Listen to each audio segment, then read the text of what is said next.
What is going on, my peeps? Your man Versatile's back with another video. Back here with my long-awaited Samsung Galaxy Z Flip 3 versus Samsung Galaxy Z Flip 5G. Yes, the phone of yesteryear, literally last year.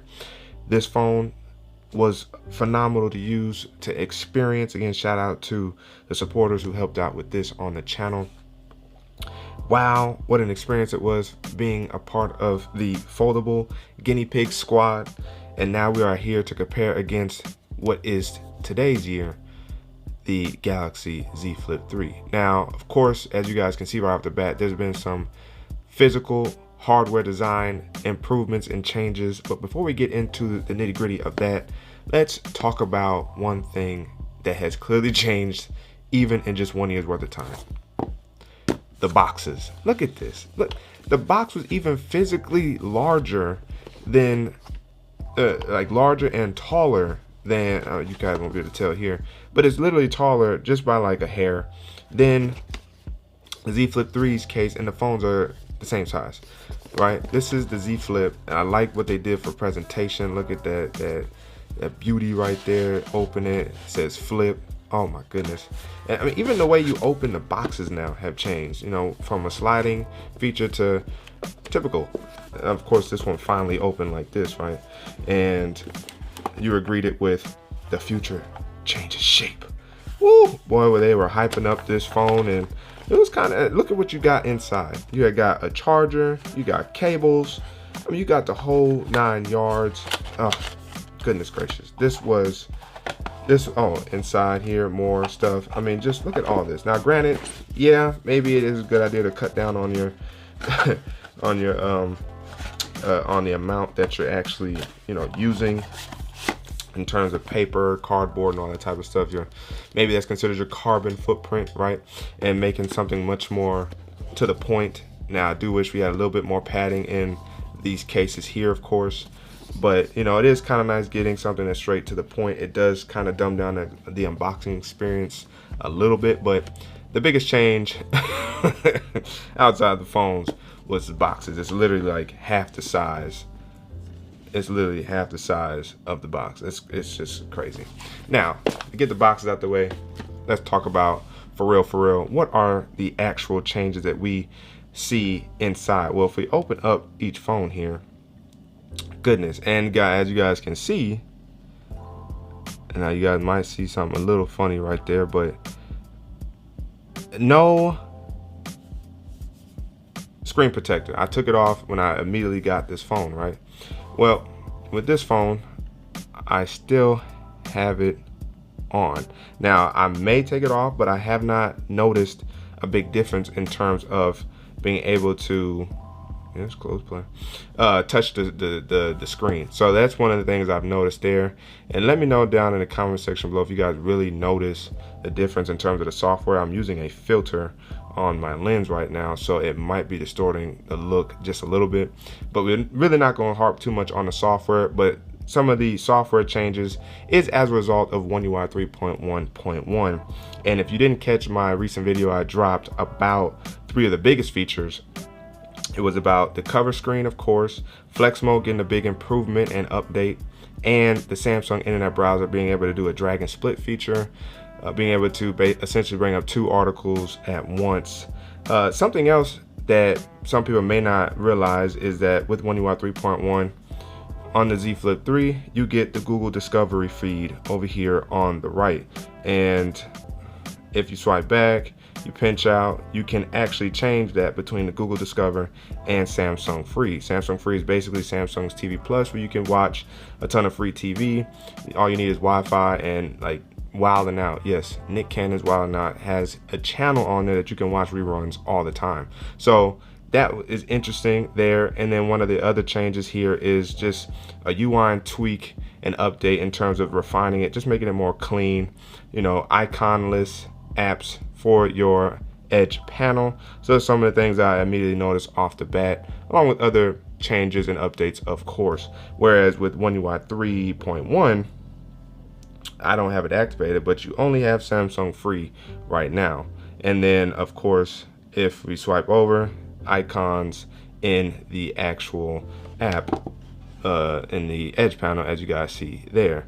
And then over here, you guys probably didn't get to see that as well, but none there. So just in terms of software, those are some of the biggest changes that we saw between One UI 3.1.1 and One UI 3.1 for the Galaxy Z Flip and the Galaxy Z Flip 3. This should be getting 3.1.1 in the coming future, if not by the time you guys may watch this video either again or for the first time in the future. Now, before we get into the actual design changes that I appreciate for the Z Flip 3 over the Z Flip, if you guys haven't already, make sure you guys like the like button, subscribe to the channel, hit that notification bell so that we never miss my videos. Then we can sit back, relax, see what's cracking. Let me know down in the comment section below, have you tried the Z Flip out? Have you tried the Z Flip 3 out? Have you tried the Z Fold series out? Are you tempted to jump into the foldable technology group? We're still slightly guinea pigs, but it has been an enjoyable experience. Let me down in the comment section below. Now, to get back to the video, and the biggest thing you guys see here is, along with the software update slash focus, the cover screen is one of the biggest changes. Yes, you can, the always on does not necessarily apply to the cover screen on the Z Flip 5G, but if you double tap, ta-da, it brings up the time, and over here you can tap and you have the always on display that actually affects the cover screen. It can be on all the time, it can be on tap to show, it can be on as scheduled, it can be off. And if you double tap, it'll actually bring up, essentially it'll wake up the screen. You can actually put your own wallpapers in here, and the widgets are way better than the widgets on here just because of the size itself. No music playing, and that's pretty much it. Whereas on here, you can have music, you can have weather, you can have a timer, you can have your Samsung Health steps, you can have your Galaxy Buds 2, as you guys can see here. You can have your Galaxy Buds 2, you can have a voice recorder, you can add more widgets like your schedule. There's so many more things you can add to this phone here, and all through the cover screen. And then when you swipe over, you want to check out your notifications, you can. The only thing you cannot do is actually reply. So you can swipe away notifications, but you cannot, I think you could delete also perhaps like emails, but you cannot reply. It'll ask you or suggest for you to open up the phone. Hopefully that's just a software feature that they can add with maybe One UI 4, or we have to wait till next year's Flip for that integration of replying through the cover screen, in which the cover screen may actually even get bigger.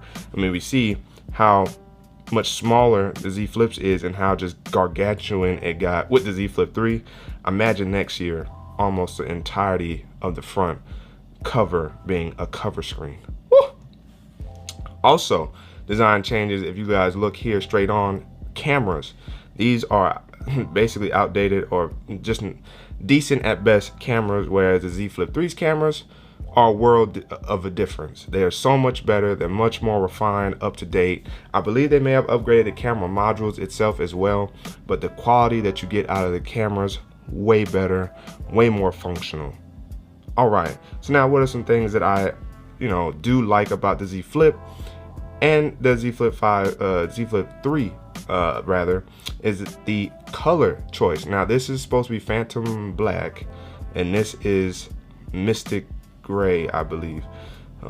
It's frosted essentially, and a nice part about it is that the cover screen is frosted as well, and as you see, it does a great job of hiding fingerprints. It just looks immaculate, looks so good. And then here it's frosted as well, or basically matted, except for the cover display. I wish they could have found a way to integrate that here as well. Maybe it's just too much space in between maybe the touch panel and the frosted material. Maybe it's just a weird guess, but the frosted is so nice. Now, one of the things I don't understand why, maybe it's just for us, it makes it easier for us when we wanted to trade, or sell, or maybe you have to call in and give companies our IMEI numbers. Why do they print the IMEI number on the back of the phone? That I don't understand, Samsung. Why do you do that? Why do you expose our phones like that? Come on now. So in terms of colors, I do like that the Z Flip 5G went frosted. The Z Flip LTE did not have frosted colors, so keep that in mind. The Z Flip 5G is the only one that has frosted, or basically, frosted fingerprint free color choices. The Z Flip 3 has majority matte or frosted colors except for cream and lavender. I believe the pink, white, black, and gray all have the frosted material, and green, I believe, all have the frosted material, and they all look very, very fresh, very, very clean. Shout out to our Outcast. Now, what are some things that I appreciate? Well, I actually appreciate the heft that you receive with the Z Flip 3. It is a little heavier than the Z Flip 5G. That's simply because the materials are better with the Z Flip 3. You get armored aluminum and Gorilla Glass Victus protecting this phone, whereas you do not get that here. And you can tell by the framing that it may still be aluminum or metallic, but as you see, it's got a glossy feel as opposed to this being a little bit more refined, frosted all the way around or matted all the way around. Now, what is one of the things that I specifically appreciate about the Z Flip 3 over the Z Flip 5G? Well, is literally how they redesigned the phones. So if you look here, it's much more solid, much more tapered off edges, and it's thicker than the Z Flip 5G. And as you see by the fingerprints, it's much more a part of the frame. I forgot what word I used before, but it's much more embedded into the frame than this. It stands out a little bit more than on this phone. You actually almost can't tell if your finger's on the fingerprint sensor or not. And I actually like that, despite kind of fooling myself from time to time. It is a nice feature to have. Whereas here, not that I didn't mind, but noticing the difference here, crazy. And that refinement goes all the way around the phone. So much so, if you guys look here real quick, they even moved the microphones out of the way, and you get stereo speakers front to bottom on the Z Flip 3 over the Z Flip 5G. Really just a bottom firing speaker like so. Here you get the speaker down there, 2 mics. I only see one on the Z Flip, and up here you can see by those grills we're getting actual speakers up there. But I appreciate the design of this phone so much so that it literally feels like a phone when it's unflipped like this. Like, aside from the back, if you didn't really know that was the hinge and this was 2 halves equaling a whole, if you pick this phone up, you would think you were holding a regular phone. That's how solid this Z Flip 3 is. Whereas this phone, although solid, a little bit more slippery, and because of those rounded edges, it doesn't feel as comfortable to hold in the phone. And because this phone right here made those design changes, it makes a phone that much more comfortable to use, both closed and when open. Whereas this phone, I'm struggling with the other hand here, a little bit more slippery, a little bit more bound to drop, and it's really because of how the phone feels. And I think Samsung noticed that, which is why they did a complete rework, if you will, of the design of the phone. Now, yes, when you're looking at it, the Z Flip 3 has a slightly more gap in there, as you guys can see there. But to me, that doesn't bother me enough, and unless you're carrying very thin items in the same pocket that you're carrying the Z Flip 3 in, which I think you should, your phone pocket should just have your phone in it, and your keys and everything else should be in another pocket anyway. I understand you may have loose change like some pennies, dimes, nickels. The dime is the only thing that might slip between the cracks in here, but it could also come right back out with no problem. So I don't think you'll have too much of a problem worrying about scratching up your display like that, especially if you do leave the the screen protector on the Z Flip 3. Whereas here, the gap is so thin that really only paper will fit through there, and you really won't have no issues overall. So I will caution you on that. But looking here, now it might just be the color, but the hinge actually looks a little bit more reinforced on the Z Flip 3 over the Z Flip 5G. Pretty interesting. And when you're looking at it like this, we're holding it facing each other. The Samsung logo is reversed on the Z Flip 5G over the Z Flip 3. They actually have the logo. Oh no, I'm lying. It looked like it. Never mind. They face the same way. I was about to say they even changed the orientation of the logo. No, they did not. So in terms of changes, the Z Flip 3 made more than enough, more than adequate adjustments and changes to make this a truly better, refined iteration of the Z Flip 5G. I don't know why people think there was a Z Flip 2. There was only the Z Flip 4G LTE, then the Z Flip 5G. Now, if this is considered the Z Flip 2, that's one thing, but it's not. In terms of what it is called, this is the Z Flip 5G. It's the 5G version of the Z Flip 4G LTE that dropped last year as well. They dropped both of these last year, mind you. So they dropped 2 Z Flips last year. One was just on 4G LTE and the other one was on 5G, which was this one. Then they skipped Z Flip 2 and went straight to Z Flip 3.